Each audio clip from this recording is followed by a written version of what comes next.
كل طول البقاء فيها وللموت فيهم دبيب وللدهر شد على أهله فبين مشت ونبل مصيب ألا كل ما هو آت قريب وللأرض من كل حي نصيب Assalamu alaikum wa rahmatullahi wa barakatuh. Praise be to Allah for allowing us all to gather here tonight and also for giving me a really good car park out the front. Basically tonight I wanted to talk a little bit about my way to Islam. I, like Brother Clay there, grew up in the country. We had a farm. We also didn't have very much fun with chickens. And again, likewise, we didn't have any television. We were left to play amongst ourselves, make our own fun. And I guess I was left on those cold winter nights to contemplate about life when I was 4 years old and think about, was there more to life? And I didn't really think that much about it, to be honest. When we moved to the city, I remember my best friend at the time, who really it was only happening to be my best friend because we sat together in grade 3. He was a very devout Christian. Now, his parents were devout Christians. He was obviously just dragged along to church. But my whole life, I'd never been to a church, not once. My parents had always said, when you die, you're worm food. That's it. There's no afterlife. You're not going to come back as a bird or an ant or anything. That's it. Nothing. And they basically believed that because they'd been dragged along to church all their lives. And they hated every minute of it. So when we grew up, they basically told us there's nothing else. Alhamdulillah, that gave us our own opportunity to basically think about what we believed. And they didn't force us to believe or disbelieve anything. Now, my first spiritual experience happened in grade 3 when I was 8 years old. My friend, who I used to sit next to, best friend, and I used to have this thing where we'd say, swear on our friendship. If you say something and you mean it, you better swear on our friendship. Which, was a friendship for about 3 weeks, so it wasn't really a really big deal. But it still meant a lot.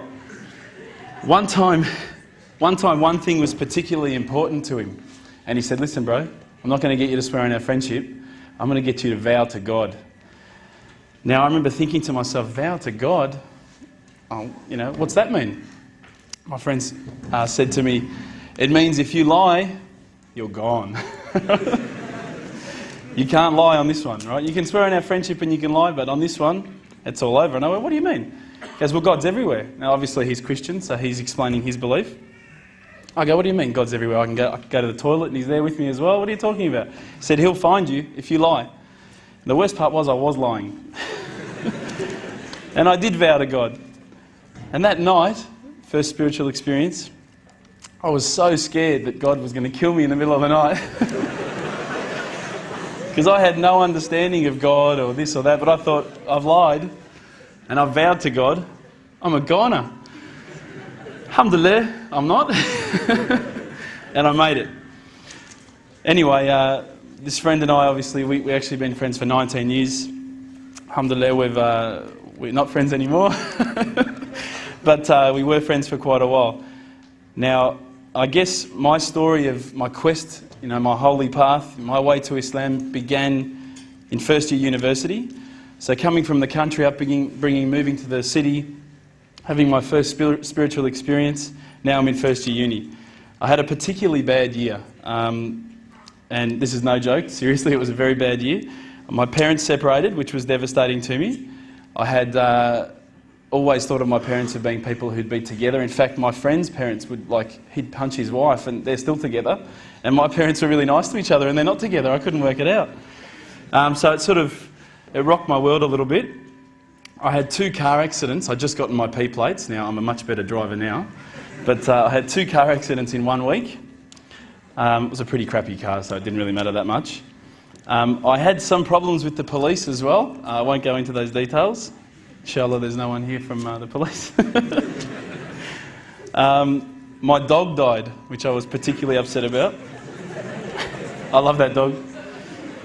And sadly, I had a friend pass away. He had cancer, and I watched him slowly die over the period of about 8 months. I think at that stage I started to think to myself, is this really all there is? Is this all there is to life? We're born, we eat, watch TV, die, that's it? I was pretty unsatisfied with that explanation, so I guess I started a holy quest, and I started thinking, I'm going to find out for myself what the real truth is, the truth for myself anyway. And naturally, as an Australian, as an Aussie, first thing I'm going to think of is go to a church. That's religion, you know, let's go to a church. My friend, again, very devoutly Christian friend, recommended I go to a particular church. I talked to the priest there. Well, actually, he's a pastor because of the particular sect that they're of. And I would talk to him about religious, I guess, questions that I had. And I kept finding that I was getting a lot of opinion. And he recommended that I go along to a church camp. I got a bit nervous, right? But alhamdulillah, nothing else happened except some fun. We went along to this church camp. I'm not meaning to offend anyone here, by the way, okay? We went along to this church camp, and everybody was singing so much, I couldn't believe it. I didn't know any of the words that anyone was singing. I didn't know any of the notes to hit or whatever. I felt pretty stupid. But it was a really nice camp. Everyone was really loving. Everyone was really nice to each other. Everyone kept on telling me that God loved me, and I kept on thinking, God killed my dog. He doesn't love me. One night when we were in this church camp, I remember that we were in tents and we all snuck out, as you do. And we went down, there was a lake not far from where we were camping. And we all sat down and we were talking about ghost stories. And I swear to you, this is what we believed, we could see across the lake the Grim Reaper. I mean, obviously the Grim Reaper's going to come to a church camp. That's where he's going to go. And we all, absolutely were so frightened, we all ran back to our tents. And we told everyone the next day. And to be honest with you, I don't think I really did see it. I just wanted to fit in. So I was saying, yeah, it's over there, man, run. But at the same time, I don't think I actually saw anything. But what I realised at that stage was that all of these guys were the people on the camp were sort of searching for something more spiritual than they had. And so they were inventing these sort of ghosts and things because obviously I think that the sort of spiritual nature of the camp just wasn't there for them. From there, I guess, I'd sort of talk to some of these Christians and I'd talk to certain people and, I thought it was really nice what they were saying. There were some beautiful teachings in the Bible. I still believe there are beautiful teachings in the Bible, but I didn't find what I was looking for. At that time, I was working in a service station. You've probably paid me for some fuel in the past. It was quite a while ago, but I'm sure you have. And I was working alongside a Hindu. Now, we're not talking Apu from The Simpsons or anything like that, but lovely guy. He was studying as well at the same university, at this university, at Melbourne Uni. And we would have these deep theological debates at about midnight while people were buying their gas. They were taxi drivers, this and that. And one of the things that I kept on asking him is, talk to me about all these gods. I don't understand. How come you have to have all these gods? He goes, no, well, there's all these gods and there's a certain number of gods that are more powerful. I said, but seriously, bro. What's the deal with the guy with the elephant head? Come on, he's got a few arms, he's got an elephant head. Come on, what's going on there? You've got lions' heads, tigers' heads, eagles' heads. They're all so much better than the elephant's head. Why did he pick that one? And he didn't find it very funny. But again, I kept on, I was taunting him a little bit, but I was trying to find the truth. Another friend of mine is a Mormon, and that's the Church of the Latter-day Saints. And I found that this religion was actually a lot closer to what I thought a religion should be. These guys don't drink. They have dress codes. They obviously have to be quite modest. They don't drink caffeine, so Coke's out. So if anyone here likes Coke, forget it. Don't be a Mormon. You can't drink it. That's not the only reason, but anyway. Again, I went to their house. We had dinner, beautiful meal. And then they said, listen, let's all kneel on the floor and pray. And I thought, oh yeah, that's quite nice. It was a nice meal. I should probably thank someone for it. So we knelt down, and then everyone started singing again. And I thought, what is with this singing, man? They're not telling me the words, I'm just going, it's terrible, it's terrible. And I thought I had a good voice, but I know I don't now. I also investigated Judaism. Now, as Brother Samir mentioned, my name is Reuben, and you've probably seen at the end of movies, you've seen Reubenstein or Reubenberger or all these sort of things. They probably thought I was Jewish, right? Because they were really nice to me at the start. But again, after I kept on asking questions, I just didn't find what I was looking for. Then I looked into Buddhism. Now, I really liked Buddhism. I thought this was great. You get to relax. You get to be one with yourself. Now, I really enjoy being one with myself and relaxing. But again, what I sort of started to find was that this is not so much a religion of God, but just a good way to live. It's a nice way to live. So I went and spoke to my friend, this religious Christian friend of mine, and I said, look, I've investigated all the religions and I can't find what I'm looking for. And he said to me, well, what have you investigated? And I said, oh, well, look, I've investigated Christianity, I've investigated this ism, this, that, all the isms. And he said to me, you've actually missed out one. I said, no, I don't think so. I think I've pretty much covered everything. He goes, well, what about Islam? And I went, Islam? Okay. Mate, they're terrorists. I'm not going to investigate Islam. They're crazy. No way, you know. But lo and behold, alhamdulillah, I found myself walking into Preston Mosque one day. I was very nervous parking my car in the car park. I thought it might explode. I walked in through the doors. I looked around. There was hardly anyone around. I thought, good. I walked straight across the prayer rug with my shoes on. I walked straight past the brother praying. As he went into sujood, I almost stepped on his head. I had no idea, right? I walk across and I stopped. Abu Hamza came out of a door. That's the brother who just introduced us before, Samir. And I thought, this is it. I'm about to die. I've seen this guy before. I've seen him on the news. I can't believe I come here looking for answers and I'm going to die. This is not fair. But, alhamdulillah, the first words to come out of Abu Hamza's mouth were, how you going, mate? Now, he looked like he just walked out of the Sahara Desert, right? He had a beard down to here. He was wearing a dress that I thought it was a dress, right? But I wasn't going to tell him it didn't look good. No way. All he needed was a can of VB and he could have been, how you going, mate? One of the boys. So, alhamdulillah, he was very welcoming and I was very thankful. I was quite frightened, even though I'm twice his height. We basically then sat down and I talked to the brothers. There was a couple of brothers that were always quite regularly there during the day when I could make it, in between my lectures when I do enter them. And we used to sit down and we'd talk about the different sort of questions that I had and the things that I wanted to know about Islam. They were very hospitable. I kept on getting cups of tea, biscuits. Now, no other religious sect had done this for me, right? So I was quite impressed. And I didn't just come back for the biscuits, I also came back for the knowledge. Now, as an Aussie, I was not used to this level of hospitality, I should say. I'm not sure, I don't want to offend anyone again, but as an Australian, if you offer someone a cup of tea and they say no, you go, okay. These guys wouldn't take no for an answer. Would you like a cup of tea, bro? No, thanks, bro. Are you sure? No, I'm right. Are you sure, bro? I'll go get one. No, I'm right, bro. No, I'm getting one anyway. Sure. Look, I'll just get you one, right? No worries, I'll get you one. All right, man, I'll take the tea, you know?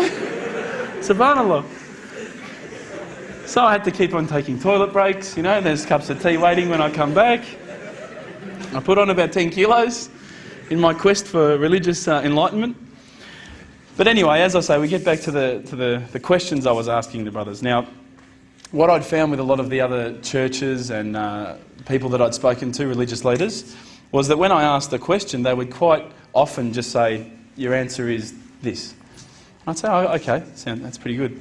When I was sitting down with the brothers from the mosque, when I would say, listen, I don't understand this, what about this? They would never just answer from their opinion. They would always pick up the Quran, they would open it up, and it would be like, they're like human indexes. They would just, bang, page 142, read this. And I would read it and I would go, wow, that's beautiful. And I would say, look, you know, where's all this part about killing people and blowing up cars? And I don't see that. Is it somewhere towards the back that I haven't read it yet? You know, I can't find it. I haven't quite gotten up to that bit yet. And they said, no, we'll talk to you about what we know, and then we'll tell you what the media says. Now, my obvious first impressions when I walked in were that these guys were terrorists. And I found nothing but the opposite. I found that they were the most hospitable, caring, nice people. I mean, these are guys that would say, do you need a lift home? Because they saw my car. Do you need a panel beater? Do you need a new motor? But they really cared, and I could see it in their eyes that it wasn't something like, if you go to a church, you need to donate, or, we're looking for money from you. These guys really cared, and it intrigued me. I thought, how can they care so much about something? It blew me away. So I kept on asking questions, and as the brother before me was speaking about alcohol and marijuana and all those sort of things, obviously I'd also taken all of those things. Alcohol, I loved to drink. Loved watching the footy with a can of VB, all that sort of stuff. But I asked the brothers, I said, look, I know that in Islam we can't drink alcohol. Well, you can't drink alcohol. And I remember speaking to them, and they said, look, Islam is not just a religion for yourself, it's also a religion based on a whole social community. Just because some people might be able to say, I can just have a drink of wine with dinner and that's it, doesn't mean that everyone can do that. At the same time, some people only have a drink and next thing they've drunk 10, they're driving a car and they've run over some poor kid on the road. So the fact that Islam has this social conscience, it's saying there are some that are going to abuse it, some that aren't. Prevention is better than cure. Rather than try and look at something that we can cure later on, Allah knows we're going to abuse it, right? And let's face it, people with alcohol, they abuse it. And I was a security guard for quite a while. I saw a lot of people abusing alcohol. So alhamdulillah, I started realising that Islam is not just about each individual, it's also about a community. I also asked questions about the hijab and why couldn't I wear it.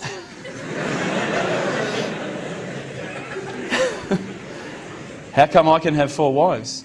How come she can't have 4 husbands, huh? But every time I'd ask these questions, I'm not going to answer them tonight because I'm not giving a lecture. You'll start laughing at me even more. They would still give me reasons, and as an Australian I would still struggle a little bit with some of their reasons, but the more and more I thought about this whole social idea of Islam working as a community, I realised that all these things really fit well together.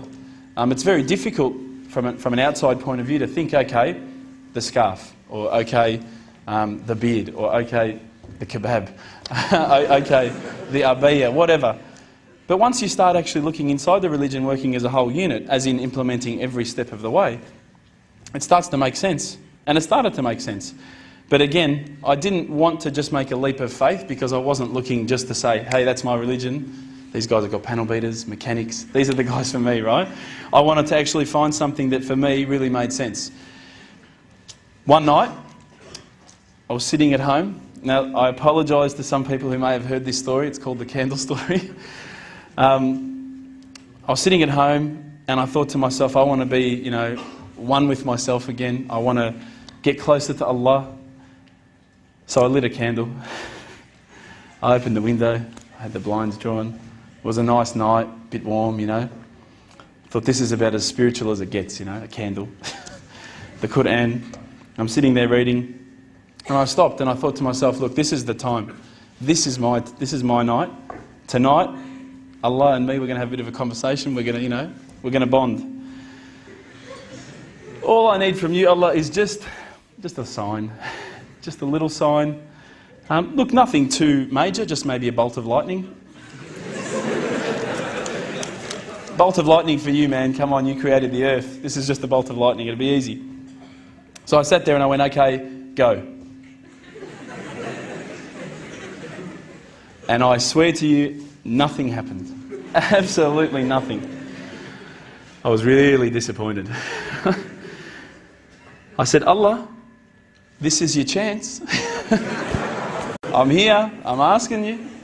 Where's my sign? Come on. I'll give you another chance. Maybe you were busy, it's night time here, it's busy over the other side of the world. I'll give you another chance. I said, look, this time don't worry about a bolt of lightning. Maybe I could just get a bit of a creak in the floor. Maybe I could hear a car backfire. Something that I'll know it's for me, but no one else will know. It's just between you and me. Again, I said, go. I'm waiting. And I waited. I think I waited about a minute. And that felt like a long time at the time. And nothing happened. Absolutely nothing happened. And I was really disappointed. I thought, I'm like on this cliff, I'm on the edge of a cliff, I'm about to jump into Islam, and I just haven't been pushed, I haven't taken that little leap. So I thought, look, I'll keep reading Quran and I'll talk to the brothers, I'll say that I spoke to Allah and He didn't answer me. Didn't even get an answering machine, nothing. So I turned the Quran, turned to the next page where I'd finished off. SubhanAllah, the very next verse that I read, for those of you who ask for signs, have we not shown you enough already? Look around you at the skies, the stars, land, the oceans. These are the signs for the people of knowledge.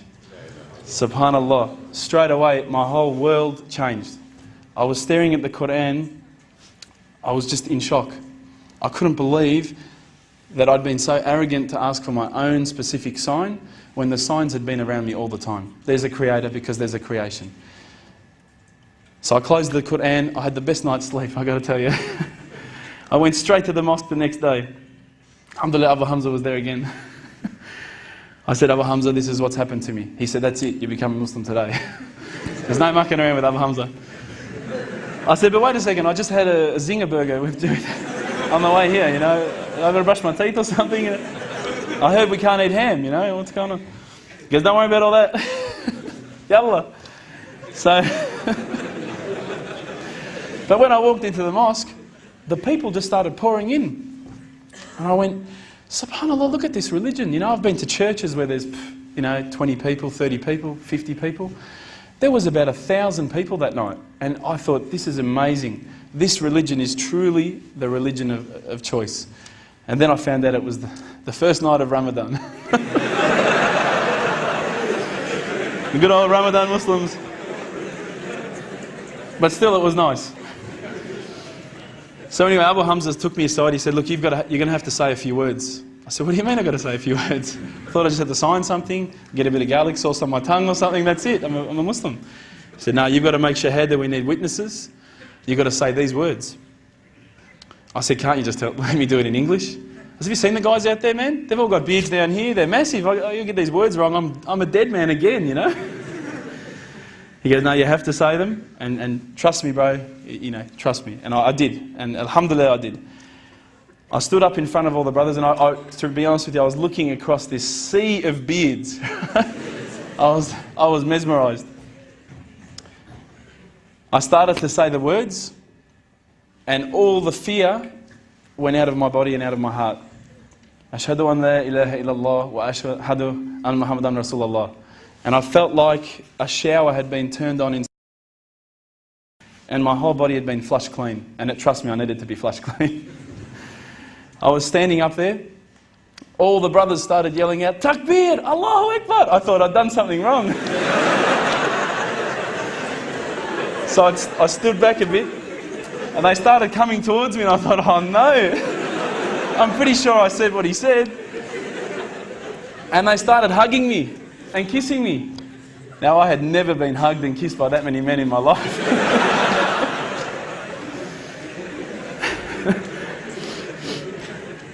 But I felt the brotherhood. Straight away, I could see people had tears in their eyes. And subhanAllah, I had tears in my eyes. And I sat there with people, and I spoke to people I didn't even know, I'd never met before in my life. And they were talking to me as though I'd known them for 30 years. And it was that day, that point in that moment that I realised I had more brothers, more sisters than I could ever have imagined. And good brothers and sisters, not bad ones, I'm talking good ones. SubhanAllah, I sat there maybe, I don't know, I can't remember how long, just talking to people. They were asking me questions. I went home with such a beautiful feeling because I knew at that stage that I had a clean slate. It was my chance now to start again, to forget about the drinking, to forget about marijuana, dope, whatever, anything else I'd done in the past, and to start doing good things. I wouldn't say I always have done good things. I've tried my best. Sometimes we do stray. But the things that I'd like to sort of go on with here, in terms of once I became Muslim, a lot of brothers started to invite me to their house. And the first such experience that I can explain that was quite a funny one, went to a brother's house. They wanted to introduce me to as many brothers as possible. I think they wanted to marry me off to one of their sisters. I went there and I went around to Assalamu alaikum. I was pretty proud of myself. I knew how to say Assalamu alaikum. And they go, so, kifa halak? Yes, kifa shukr? I go, yeah, good. Yeah. thanks. Yeah. And they're going, Hkiarabi? I'm going, yeah. Yeah, thanks. Again, I had no idea, but I smiled a lot, and I think I got away with it.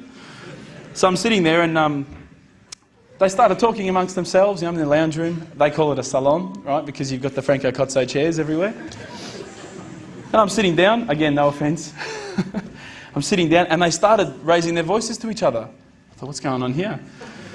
They started screaming at each other. I thought, oh my God, I'm going to be on the news. So I thought, it's up to me. I'm going to break this up. So I got up and I said, everyone calm down.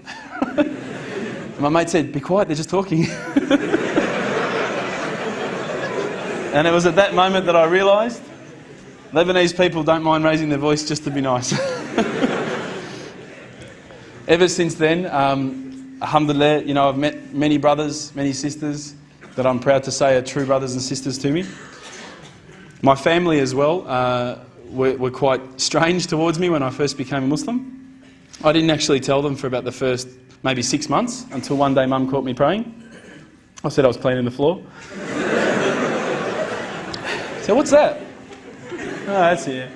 And then I told her. Mum was easy to convince. She went, well, and my mum's a beautiful lady. She said, whatever makes you happy, son. And that was beautiful. But my dad and my sister were very different. My dad was like, what? Have you got an AK-47? Have you got any grenades? I said, no, I'm not getting them till next week. It's all right. My father, I think, originally thought that I was going to be very strange towards him. Being separated from my mother, at that stage he had a girlfriend. He felt that I wouldn't approve. It was quite strange. It was a bit of a role reversal. I felt like his father, and he was the son. What my dad actually said to me one time, which was quite a nice thing, he said, look, as much as I don't know that I could ever believe what you believe, it's made you a nicer person. And as the other brother mentioned, obviously the fundamentals of Islam is that we have to respect our parents. Now, whether our parents are not Muslim, we still have to respect them, just as we have to respect our neighbours, respect anyone.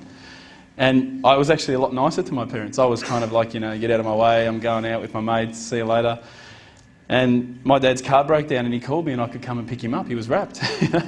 And he said, ever since you've become a Muslim, you're a lot more reliable. I said, inshallah, this is a Muslim trait, not a Lebanese trait. My sister also had a bit of difficulty with it. And again, I think it was centred around how's he going to think about us? What's he going to think of us? Once I explained to them that I'm not here to push my religion upon you. I'm just here to live my life. It's up to me, between me and Allah, how I'm going to do things. My sister actually now starts to agree with some things that I talk about. She buys halal meat when we go over, alhamdulillah. My mum only buys halal meat. I think we're keeping most of the butchers in, they're keeping them, they can buy boats now, they can buy cars. All of my parents and everyone are buying halal meat. They actually say it tasted better. But obviously we know that there are reasons as to why we buy halal meat, not just because it tastes better. Ever since then, I've been a lot happier. Things don't seem to get you down as much when you realise there's another purpose for you, that you're not just here to die, you're not just here to do 9 to 5 every day, work, go home, go to sleep, watch TV. Even just getting up and praying like the Fajr and praying each 5 prayers in the day, you feel like you've accomplished something. In Ramadan, again, you don't do much in Ramadan because you're starving, but at the end of the day, when you get to break your fast, you usually do it with your family. I was always one to sort of love family, but I never had much. And ever since I became Muslim, I was sitting at tables with 30 people. I was sitting on the floor with 30 people. Alhamdulillah, the feeling of brotherhood and community, I can't explain it to anyone who's never felt it. The only way I can say it is it's as though as soon as you shake someone's hand, they touch your hand and say, Assalamu alaikum, and you say, Wa alaikum salam. It's as though you could give them the keys to your house or your car. You can trust them explicitly and implicitly. You don't have to worry that they're going to go behind your back and steal your video recorder or anything like that, because you have that full trust. You know that there's that brotherhood bond. What I started to find was that I started losing my actual friends that I had before I was a Muslim and gaining a whole lot of new friends. I had friends saying to me, my old friends that is, saying, you're no fun anymore, bro. You don't want to go out and drink anymore. And I'd be saying things like, well, drinking's no fun, let's do this instead. But they still wanted to drink. And slowly but surely I lost most of my friends. But they weren't really my friends, I found in the end.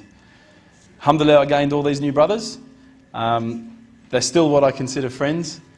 And inshallah, if you haven't felt the feeling that I'm talking about, I sincerely hope it happens to you at one stage in your life. I encourage you to investigate all the religions, and particularly Islam. I would say that one of my favourite verses, I'll end with this verse, is a particular verse that says, "Let there be no compulsion in religion, because the truth stands clear from error." Assalamu alaikum.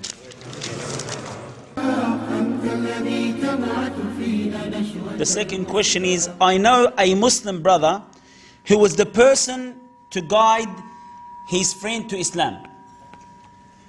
But he actually not a good Muslim. He's actually not a good Muslim. What is your feeling towards him if he was your friend? This is the question to Brother Abu Bakr. I know from my experience that the best thing that you can do is surround yourself with good brothers and sisters.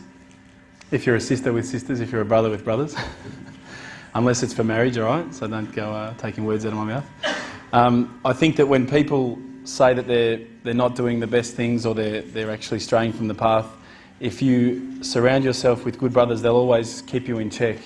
I know that when I've done some things that might not be right, if there's a brother that I'm happening to hang around, he'll say something like, "Bro, you know, I don't know if you should be doing that." And look, it's also a tough one too. Sometimes people hang around other people that they give you their opinion all the time, they tell you what they're doing wrong, but they don't look at themselves.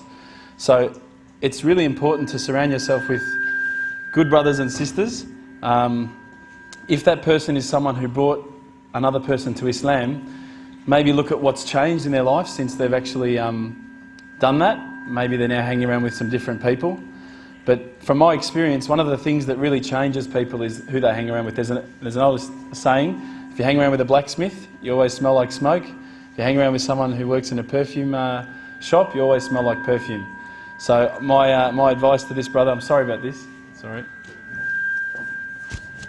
My advice is just to make sure that person hangs around with the right type of Muslim brothers and sisters, and you know, keeps on going to places like the mosque, to ISNA, whichever organisation they can get to.